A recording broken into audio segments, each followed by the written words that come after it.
Get his name. The only thing I really know about him is that he gets fatter with each passing year. I'm sorry, but getting old is not for the weak. If I run into him, I'll mention you'd like to talk with him. I'd appreciate it. Of course, if you're determined to wait till the 50-man meeting is over, you might be here till spring. Our meetings can go on for that long, huh?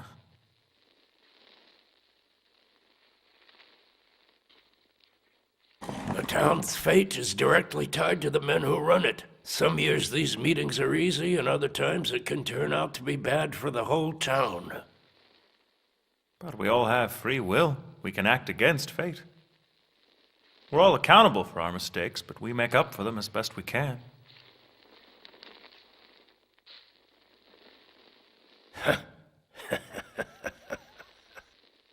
I can't disagree with you on that.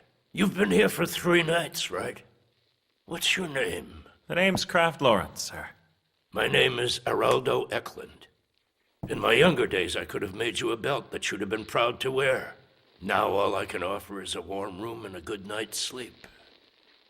Well, that's better than a belt. He took 5 days to ask me. Why did it only take you 3 days to ask his name, Araldo? If you remember, your 5th day here was also the first time we spoke. You are not what I would consider an excellent conversationalist. And you? I talk? Then how about we have a chat? Don't you have business with Rigoro? Yeah. Something to drink. Excuse us.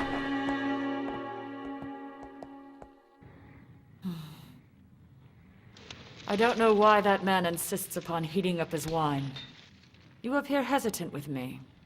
Would you mind telling me why? It's not every day I get to talk with a female merchant.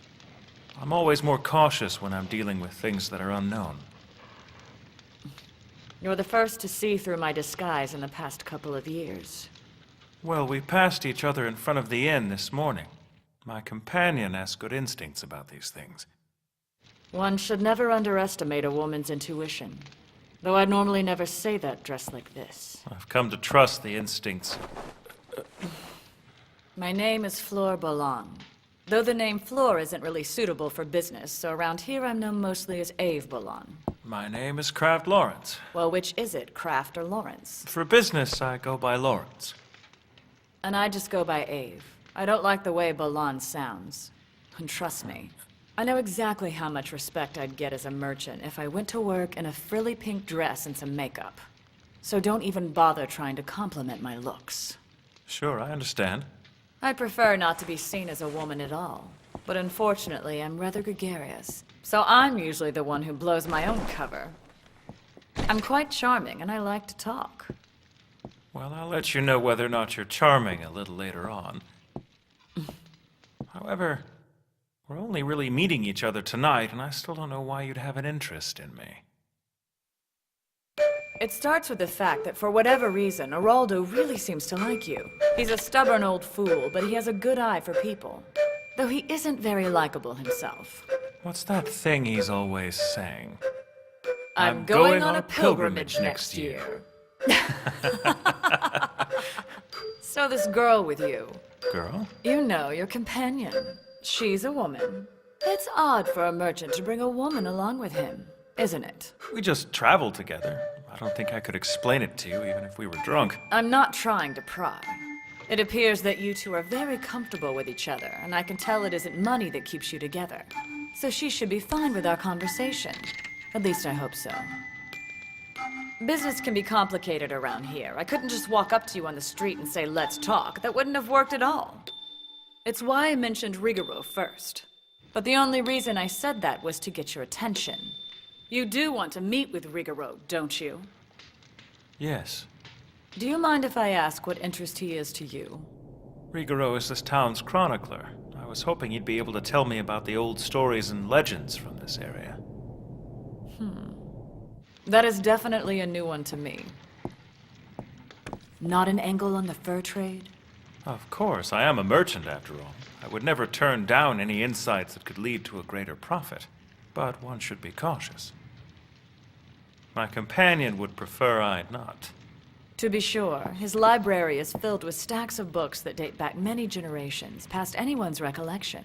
He's a gloomy, bearded sot who'd love to lose himself in his books all day. But first he'd resign as secretary of that meeting if he could. He hates it. Is that so? All the townspeople who'd like to sit down and talk with him would make a long list indeed. If you were just to approach him out of the blue, you'd be greeted with blank stares and get thrown out for sure. I have a business relationship with the church in town here. It's been ongoing, and we've remained on good terms. In addition to his other duties, Rigoro has a regular job as a scribe for some of their administrative needs, so we've known each other for some time now. I know I've only recently made your acquaintance, Mr. Kraft Lawrence, but if I may be so bold, you seem to operate on a different level from your average merchant in the square. You're giving me too much credit. It's premature to shake on it just yet.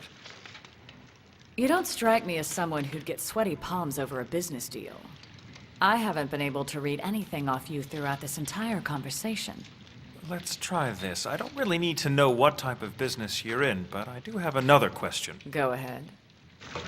What do you charge for introductions? I'm not after money, if that's what you're saying. But I would like someone to talk to every now and again. I'm absolutely serious. I know. It sounds a little strange. But you wouldn't believe what comfort it is to me to have a fellow merchant I can talk to without having to keep up this troublesome disguise. It's worth more to me than any of your Lima gold coins. I notice you didn't say Lumione gold, so it must have its price. A girl's gotta make a living. In the end, it all comes down to money, doesn't it? Of course, I've never met this companion of yours, so this is just us. I hope she's fine with that. I've heard a jealous woman can ruin even the best wine. Oh, I don't think she'll get jealous. Are you sure? I've never known any man who could predict the thoughts of a woman. Or one who understood what she really meant. Well, it's not like there's anything salacious going on between us. I just wouldn't mind having someone to talk to every so often. I may look rough. But you're charming and like to talk. I'm guilty on both counts. As long as my companion doesn't get angry about it. Of course. We wouldn't want that now, would we?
Next episode, Wolf and Reckless Negotiation. Next episode, Wolf and Reckless Negotiation.